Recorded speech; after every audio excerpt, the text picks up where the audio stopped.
We got Scott we got Scott on the line here. They won the tournament down in Montgomery at the Crampton Bowl. They beat some high-ranked teams to get there, so now he moves on to the round of 32.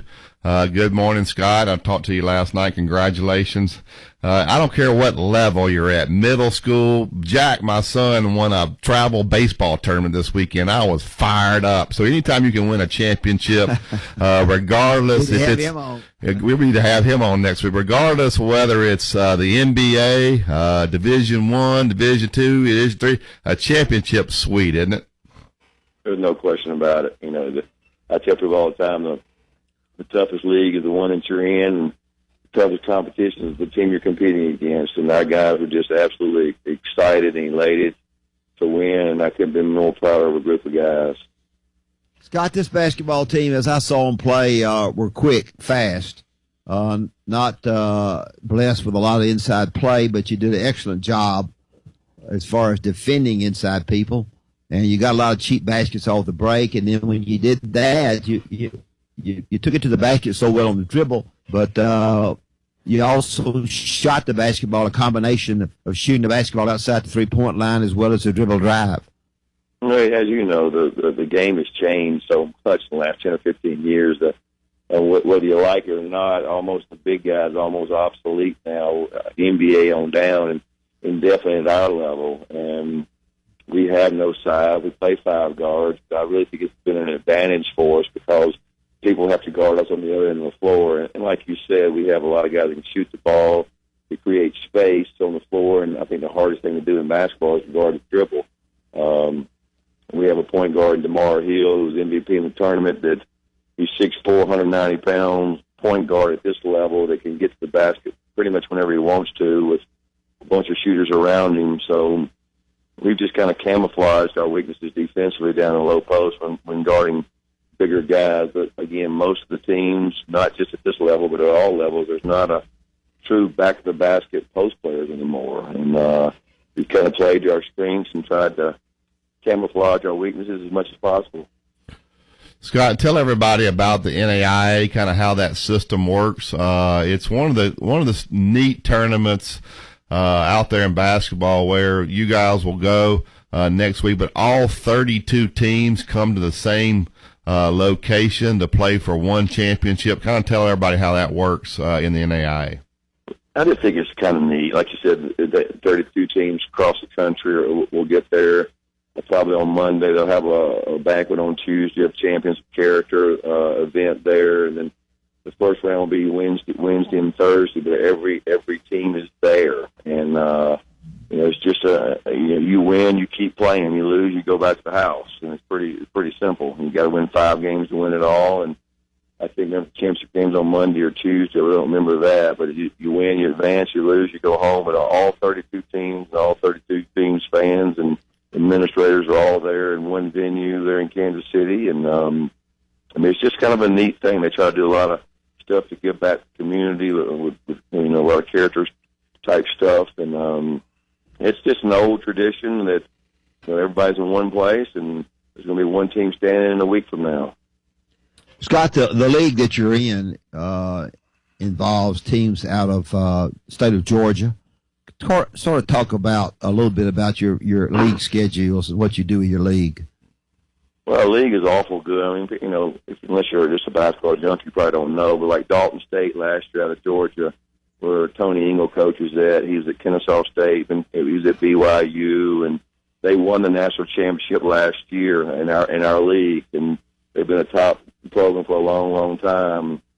You have William Carey, who Steve Knight's been over there, over 30 years. They're going to the national tournament also. They won the regular season championship this year over in Hattiesburg, Mississippi. I mean, they've got great tradition at this level and won a lot of basketball games. You got Bethel up in Tennessee, up in McKenzie, Tennessee, that's been a very, very good team. You got University of Mobile down in Mobile, Alabama.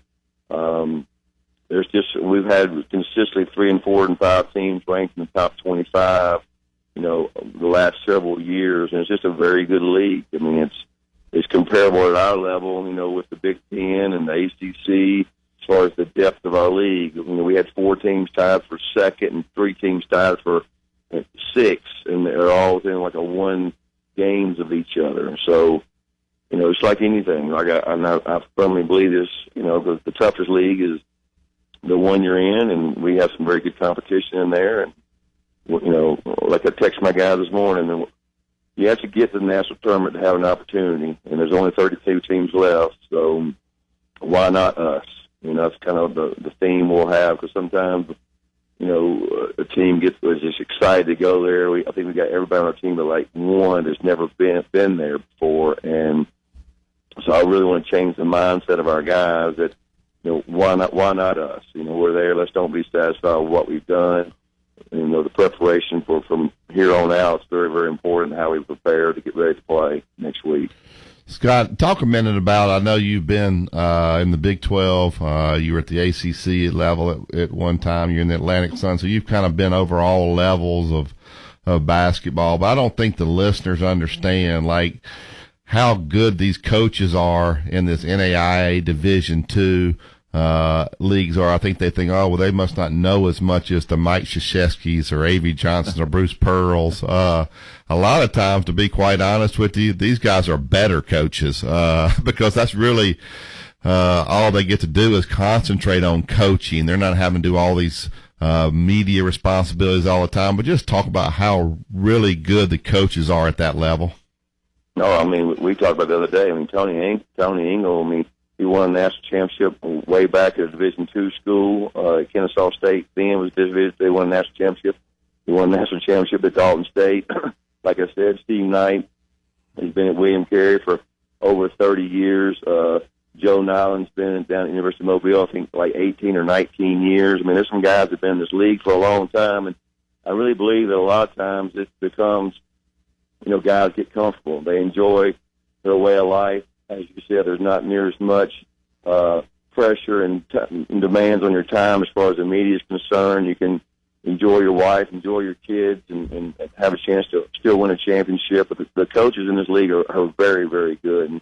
And I know you know that, and Dad knows that, just because you guys understand coaching. But you also got to be very resourceful with the stuff that you have, because you don't have the same amount of money that everybody else does. So you have to be creative on trying to raise money to provide for your program and that type of stuff. Just like our guys, for winning the tournament, they've been wanting to get rings they've been talking about getting rings for a month. They've been talking about, well, that's a major deal. That's a $6,000 or $7,000 deal, and now I'm trying to figure out how I'm going to be able to do that. But there's just some awesome coaches in this league and in the NAIA and Division II, and if you don't come ready to play, you'll get beat. Well, what I'll do is Tim Lee sends Dad and I a text every morning. I'll text him back here this morning and tell him that your boys need some rings. Dig over there in his drawer and buy them some rings, and you want real rings. You know what, Scott? I get chills when I look at stuff like this. Heroes are made in March. Kids will step up and do things they've never done before. DJ Boyd is a kid who came off the bench. I was reading here where he scored 6 points, I think, in January total. We got an email from his mom a little bit ago, said that you tell your brother he needs to play my son more. Oh, that was a joke. If she was listening, she might. But no, talk about that. DJ Boyd, here's a kid, really hadn't done anything for you in January and February. This is for kids out there listening. You got to stay ready. You never know when your time's coming. And I read his quotes here. And so to DJ Boyd, this was the biggest deal of his life as far as basketball goes. Just talk about having a kid staying ready that hadn't played much during the season. It's amazing you even asked about him. And here's a guy that's a walk-on, first of all. And he's not a good kid. He's a great kid. You want your daughter to marry him kind of guy. That's who you're talking about right there. Well, I give him the devil every day, because he might have gotten maybe one rebound the whole month of January and February, too. For whatever reason, he does not have a nose for the ball. But in practice, he can really shoot it. But in the game, he's probably shooting 10% from three for the year. He's every day.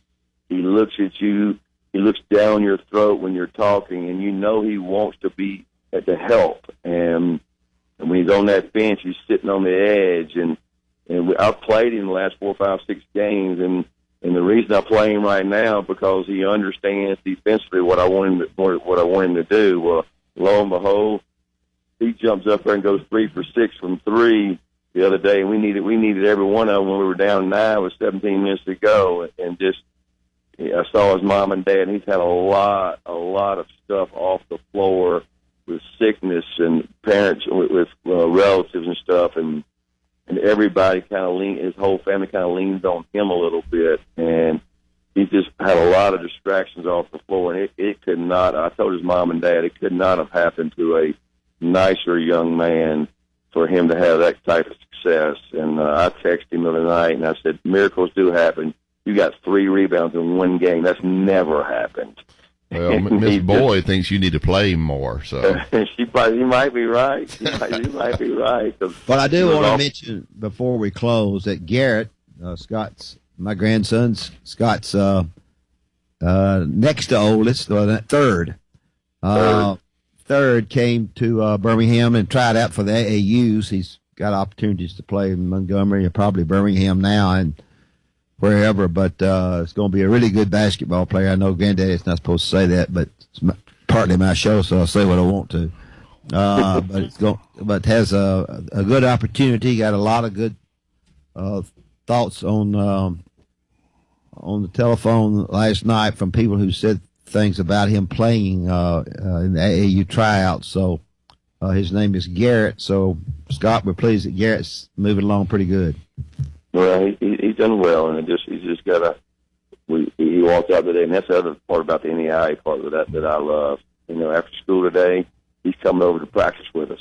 I mean, he's coming to it, so that's going to be a great opportunity for him. Because if I were my starters, I'm not going to practice today, and we need another guy, so he's coming over to practice with us today, which I think is going to be excellent for him. But he has a chance. We'll just kind of see what happens with him. Well, don't yell at him in practice. Don't worry, I will. Don't worry, I will. We probably only got Mom probably only want to listen to the show right now. So hey, Mom, how you doing? All right, so you guys traveling out. If anybody wanted to watch, because we got people around here that, believe it or not, still remember you. They text me all the time how they get in touch with you. But tell them, how do you know how they could watch those NAIA games? I guess those things stream online, don't they? The NAIA they do. games. You can go to. I have to find out, but you can go to Southern States Conference website, and it'll be on there, and also the NAIA national website will be on there. They will be streamed online live. So I mean, we'd love for people to watch, and I think we're going to have a lot of students. Our students were just unbelievable, and you don't understand the impact people like that can have on your basketball team. And we had a great crowd there, and we hope some of them can find their way out to Kansas City next week. All right. Thanks, Scott. Appreciate it. Thank you. All right, thank you. Get DJ some more time. See you.